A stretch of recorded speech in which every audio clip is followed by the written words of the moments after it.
Hello and good evening. You're watching ET Now. The show is Startup Central and I'm Ruchi Bhatia. We've got a power-packed show lined up for you over the next 20 minutes. It is election season and for the first time, political parties now are all out to woo the startup community. From creation of a seed startup fund of 20,000 crore rupees to collateral-free credit up to 50 lakhs for entrepreneurs to encouraging and incentivizing new business to removal and completely doing away with angel tax.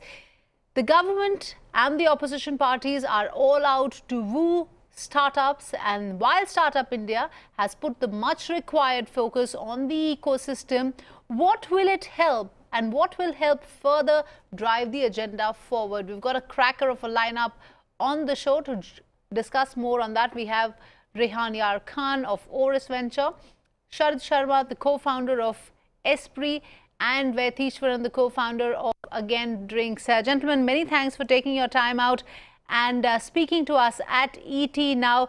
In fact, Sharad, let me begin with you. This is perhaps the first time that we've seen political parties trying to reach out, trying to woo the startups. How do you look at this outreach? This, of course, coming in after Rahul Gandhi also met a slew of entrepreneurs in Bangalore. The BJP manifesto too talking about it.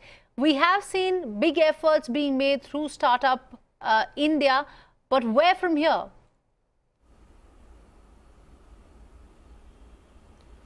Yeah, so I think clearly there's recognition that startups have an important role to play in the economy.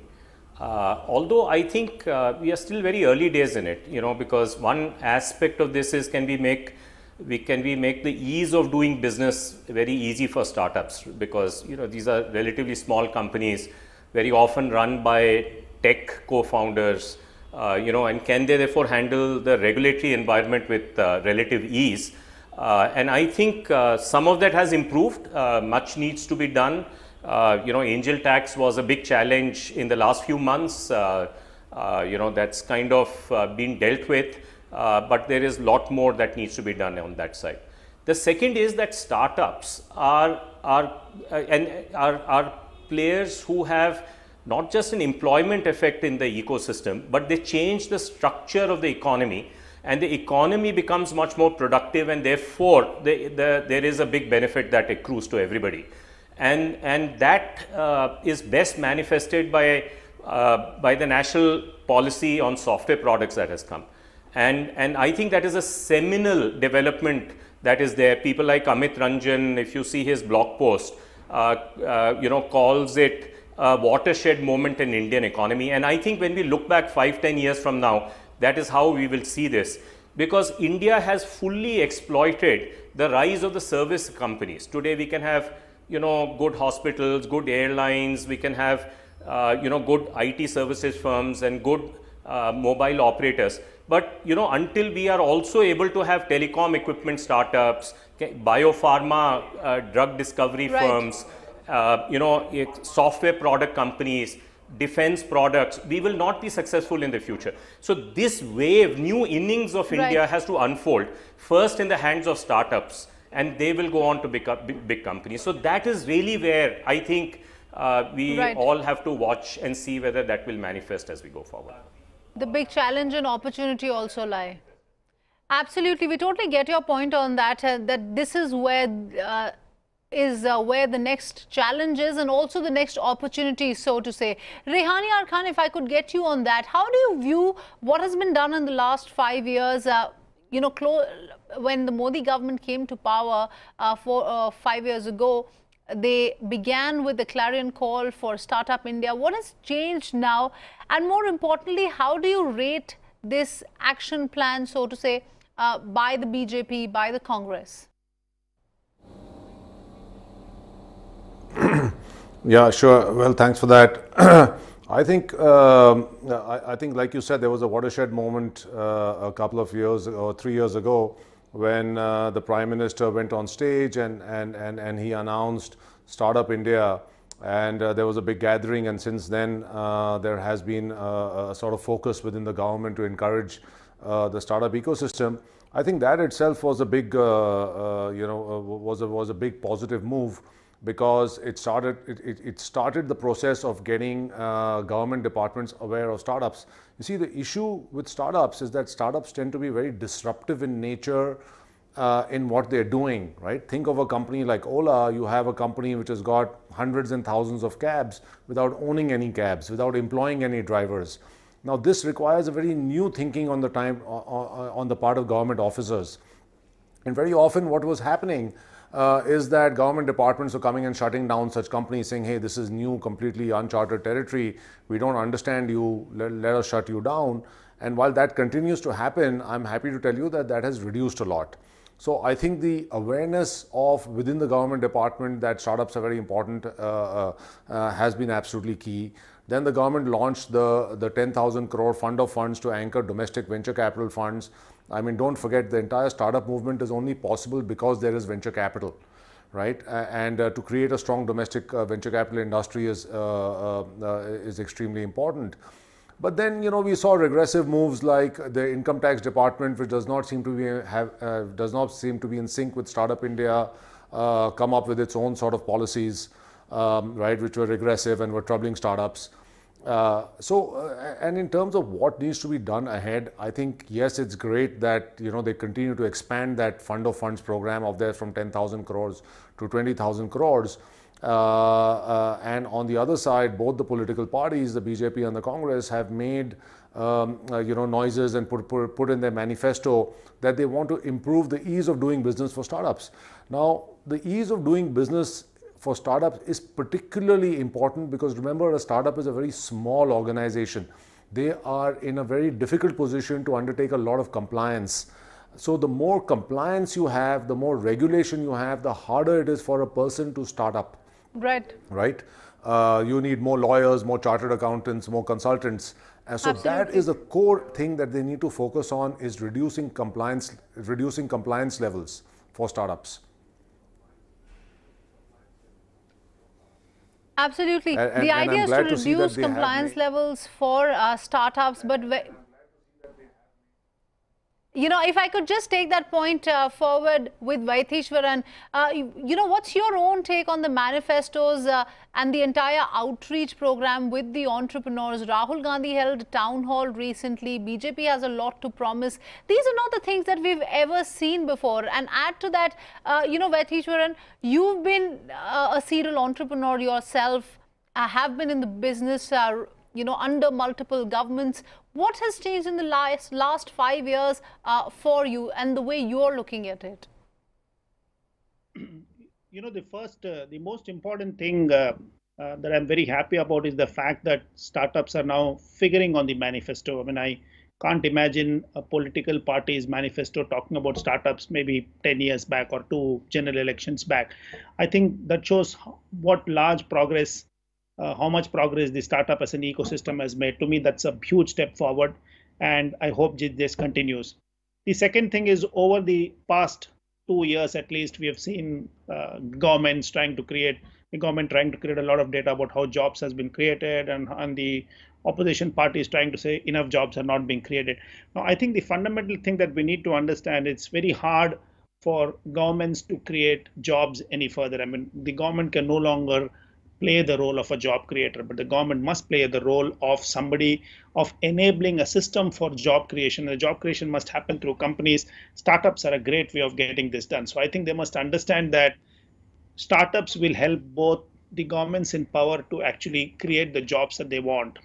And therefore, in that sense, it is a big step forward. I think where the big challenge that I'm seeing is, I think governments, the current BJP government, and of course the opposition, the Congress, in their manifesto have also promised. The intent seems to be very positive. The thinking that startups can play a big role in creating jobs seems to be very good. There's a positiveness in the policy making. I think where they're clearly failing and there is a big gap is in the local implementation. I've said this before as well. I think we talk about policy, we talk about intent in Delhi, but the local implementation is completely off. I mean, the angel tax is a perfect example of intent being something different in Delhi and the actual on the ground implementation being totally different. I suspect the reason for that, and this is where perhaps the government needs to change, whichever is the government that comes in, needs to key thing is to understand that startups operate in a very different way. And once they get to understand that startups are very different, they're not the normal organization that they're used to dealing with, then I think we will make progress. Otherwise, policies will remain policies, Right. intent will remain there, but implementation will fall off the table. Absolutely. There's a difference between intent and implementation, and we will be talking about the issue of angel tax. But gentlemen, do stay with us. We have to take a short commercial break. We will be coming back discussing the issue of angel tax, the big problem for startups which has been laid to rest. But what does the future hold? We will be discussing that with our panelists on the other side.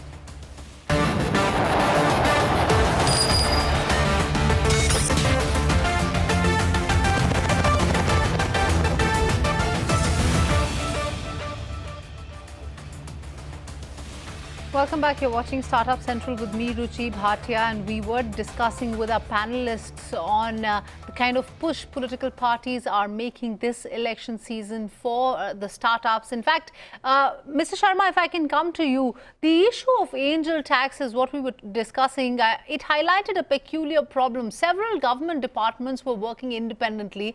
The BJP manifesto now talks about ranking ministries and departments on the level of engagement with startups. Will that be a game changer of sorts? Will that really reduce the kind of issues and bottlenecks that we saw this time around?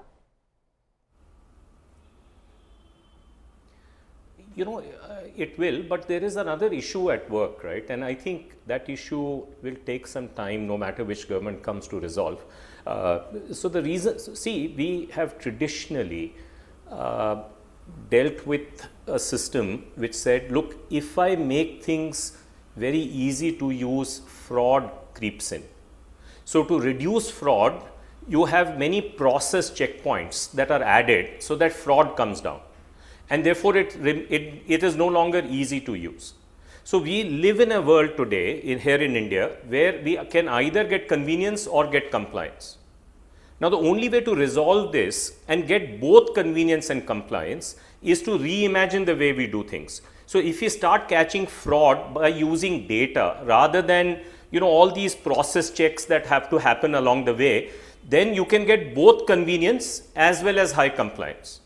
Now we are beginning to get there. In its, you know, the government is big. This is a very new concept for the government. This is as counterintuitive as if you go back 20, 30 years across the world, that if you reduce tax rates, your tax collection will go up. A very counterintuitive idea. Now this is in the same realm, a counterintuitive idea that if you design the system right, then for high convenience, you can also get very low fraud. Very counterintuitive. But slowly and certainly our bureaucracy is beginning to evolve there. You have seen that with the PSB 59-minute portal that is there. Yet convenience as well as low fraud. You're beginning to see that in the simplified GST implementation. But until this idea is adopted, right, in a more broader way, you won't see all the benefits that will accrue. The last group of people who are willing to adopt this idea, unfortunately, is our tax department.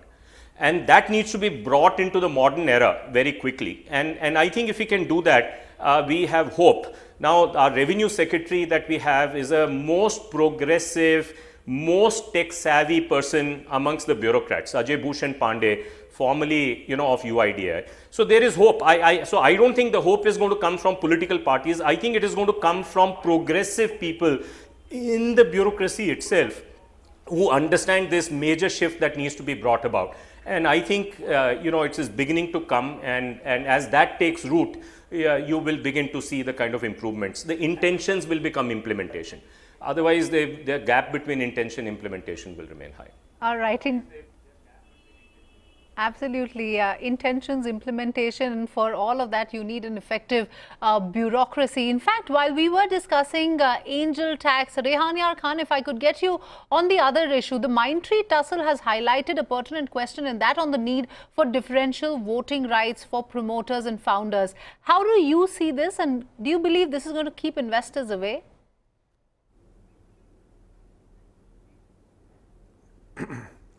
Yeah, so the differential question is a very interesting one. I mean, we have it in the US, and that hasn't kept investors away.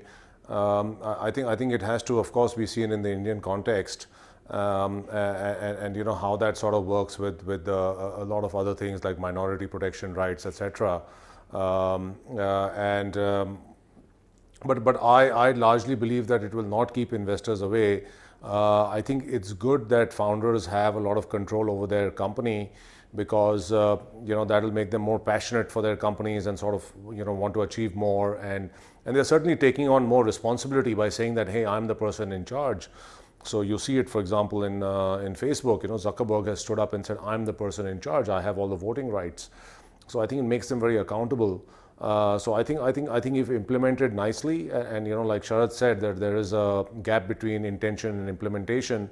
I think if implemented well, that could be quite a boon for the industry here. Absolutely. Vaitheshwaran, if you could come in on that, on the differential voting rights, what's your own take? Because scuttled all dependence on their largest shareholder by tweaking the norms. Yeah, you know, I must confess I have fairly mixed feelings on that. You know, I obviously, as an entrepreneur, and I understand where entrepreneurs are coming from, we are putting in our blood, sweat, mind, heart and soul, building companies. Obviously, you want to make sure that you control it as you go forward. But you know, when small startups become very large organization, it needs large amounts of capital, and these large amounts of capital are coming in from investors who are taking large amounts of risk by putting in this money.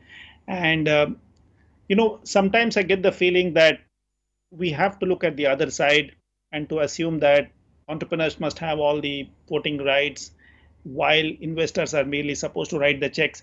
I'm not fully convinced. I mean, I'm obviously, as an entrepreneur, I see the value of having differential voting rights, but I need to be a little bit more convinced that, you know, we want a large bunch of investors to come into India, write huge, big checks, put in large amounts of capital, and then watch one or two founders actually drive the whole decision, and they're just merely check writers.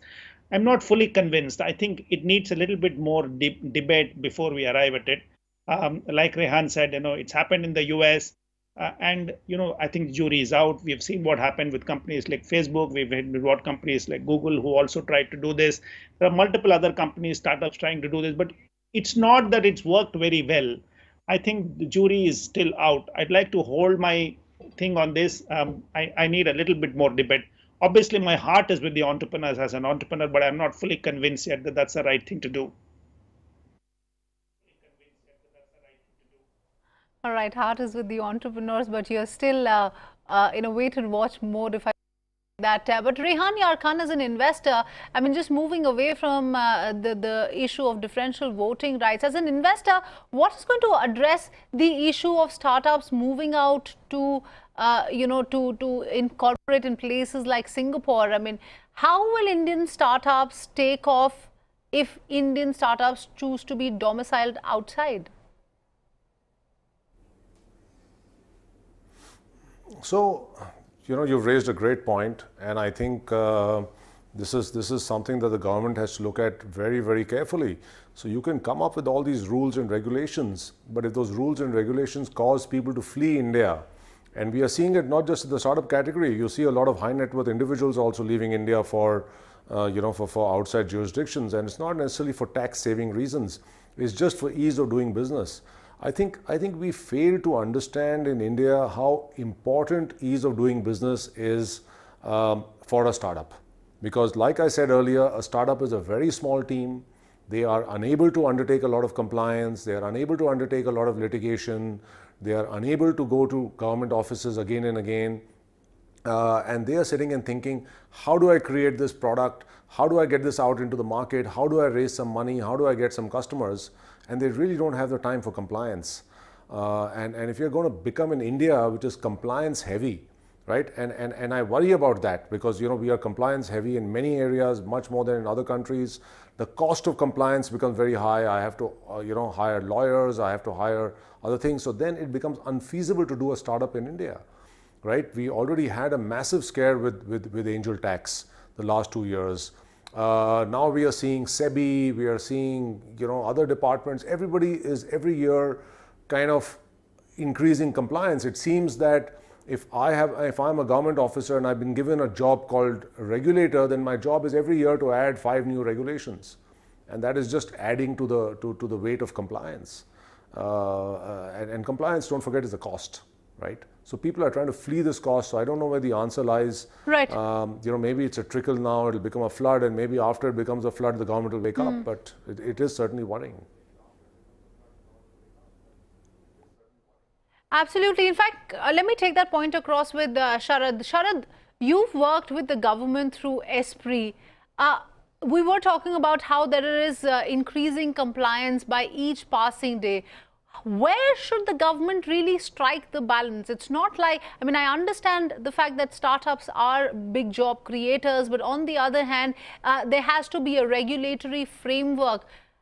While the government says they've done much, they've made the ease of engaging with startups easier, what's your own sense, and what is it that the government should do to really balance the compliance bit?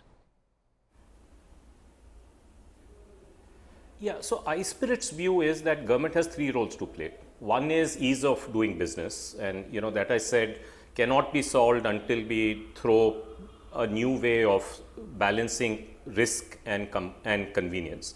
The second, the role of the government is to provide a level playing field.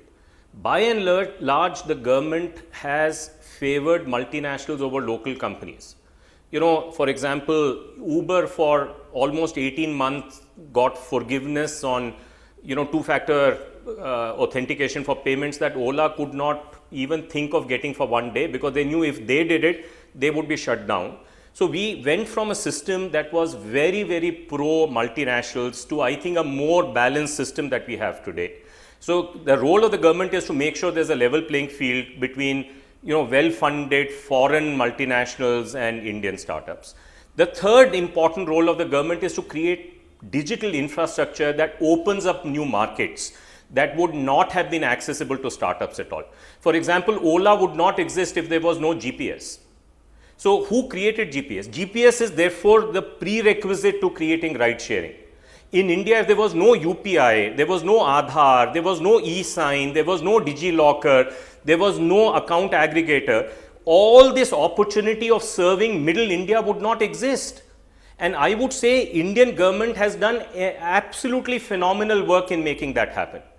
And today, therefore, so much so that the onus is now on the entrepreneurs to say, hey, I am not here to serve the 17 million people who already have mutual funds. I am here to expand the mutual fund market to 170 million people who will have mutual funds. We are not yet seeing entrepreneurs who are coming and making that argument.